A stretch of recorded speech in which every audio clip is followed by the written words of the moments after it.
How was y'all's week as far as productivity? Good. And I want to Pretty preface good. this by saying I want to show you guys my song and stuff, but I don't think I'm going to include this in this video for this week because I don't want everyone to like hear every song that goes Everything, into it yeah. before. So, Sure. Fair enough. First off, I have sprite sheets already ready for Remick holding the bow while he's walking in idle, so I'll send those over. And then I finished the death animation. I have a sprite sheet for this one as well.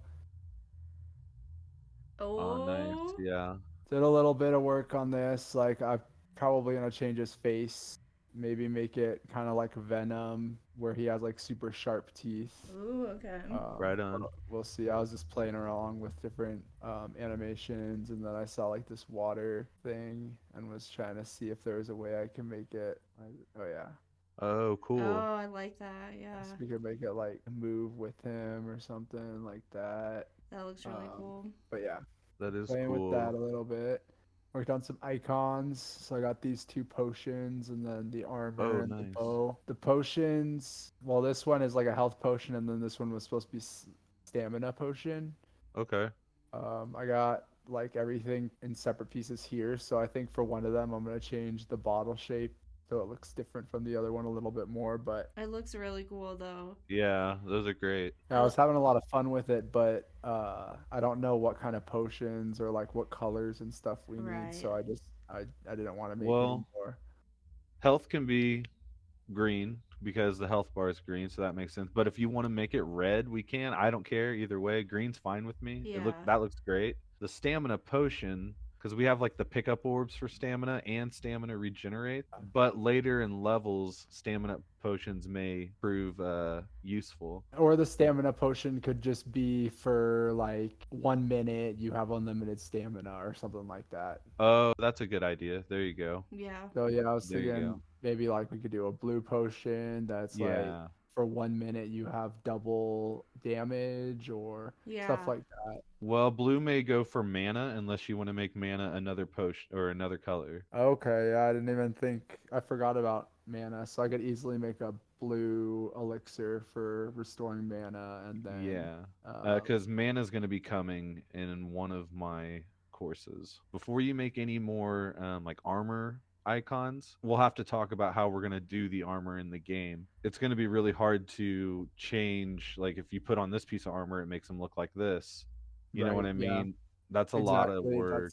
That's why I only did the chess piece was because then I thought about that and I was like, oh yeah, I don't even know. But even if we go with the original idea, do like a la Legend of Zelda, where there's like 5 or 6 different armor sets in the entire game, I we see. would still need little symbols for them.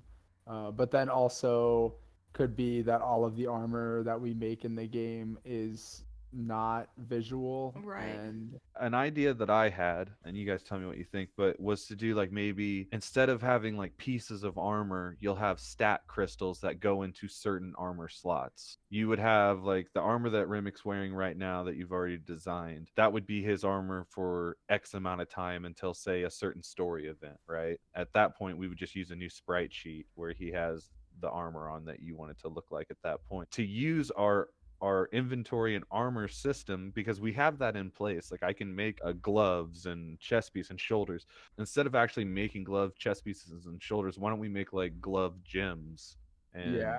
shoulder gems and like this gem does 15 armor and this gem does 10% health regeneration Okay, yeah. I like and that then idea Yeah.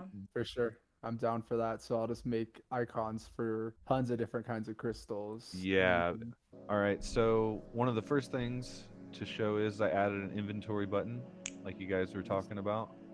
right on. So the player can click here if you want. If you noticed, it kind of like highlights a little bit. It's really customizable. Like there can be a select color and all kinds of stuff on the Unity side of things. But so yeah, now the player can hit tab or click on that if they want. That's nice.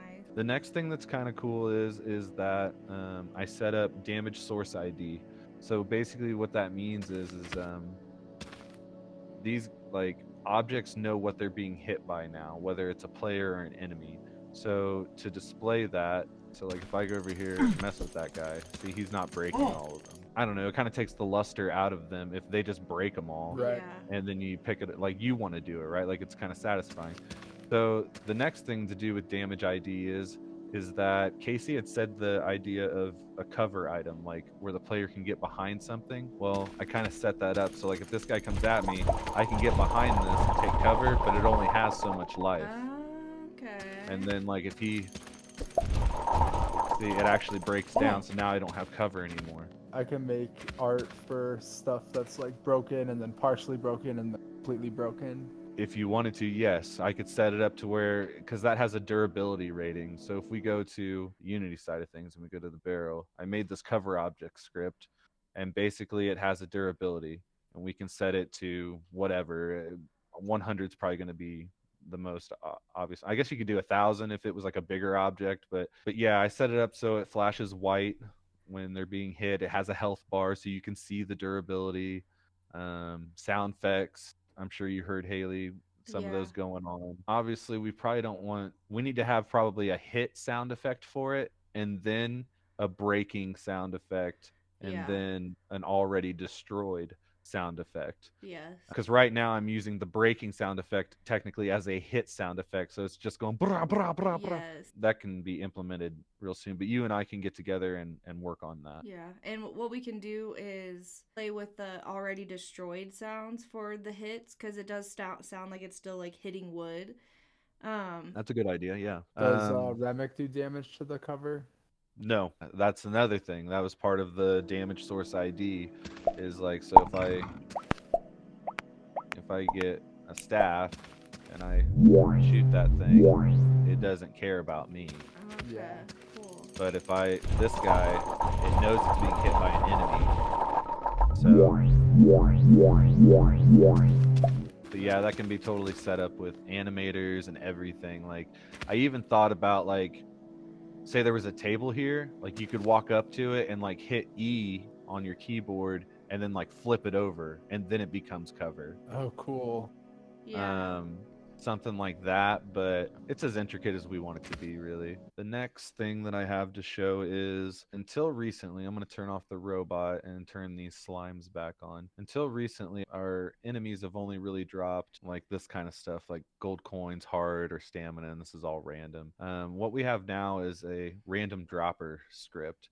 And this is just scatter distance. So basically, when they do drop something, like how far around them is it going to be? You can put a library on enemies. Now, this is just a basic one that all of them have set on them right now. What's cool is I can make as many of these libraries as I want. So if you want this slime to drop different items from this slime, you know, it can. But it's also so versatile that it can be used amongst a group of them. So say like we don't care, like all slimes drop this, or this, you know what I mean? At least 10 gold or whatever.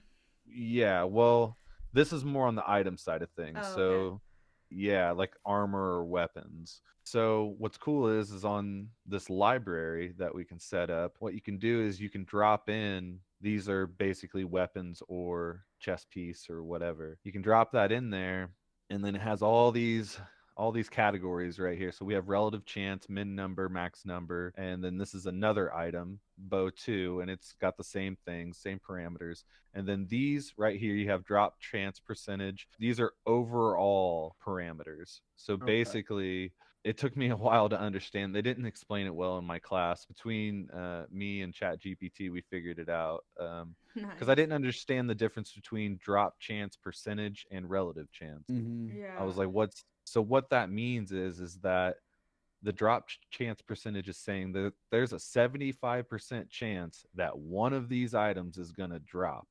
And then the relative chance is basically which one is more likely to drop of the two. Oh, okay. So that took me a while to figure out, because I was like, well, that just means every item has a 75% chance to drop. If it's a blanket percentage, then that Right. just means this is 75, that's 75. No, that means that there's a 75% chance that anything's going to drop. And if something drops, which one's more likely to drop? Well, I have them set at 50-50. Say if you kill an enemy, I want there to be a 75% chance that he drops something, and then I want the player to definitely get this one, and then have a 50% Oh, chance to okay. get this one. Okay. Yeah, see how that's kind of confusing? Yeah, It yeah. took me a second to get that too. This is an overall min and max. So that means that each one of these items has it'll drop a minimum of 1 and a maximum of 5. What's really cool about this is that like I can set up like a whole like basically an inventory for a monster and then all the percentage chance of it and like how, how relative is this all to drop and then go to my monster, go to that random dropper script, and then you just drag and put it in there, and then boom, that's it. It's done. Nice. So each enemy, if we wanted to be that specific, could have its own drop library where it drops specific things. But so for bosses, that'll be really helpful, and then for regular mobs, it'll be really Yeah. cool because we can put in a really dynamic drop system now. That's all I have for this week. That's awesome, guys. Sweet. Good work. Yeah. Hell yeah. Good job, y'all. Yes.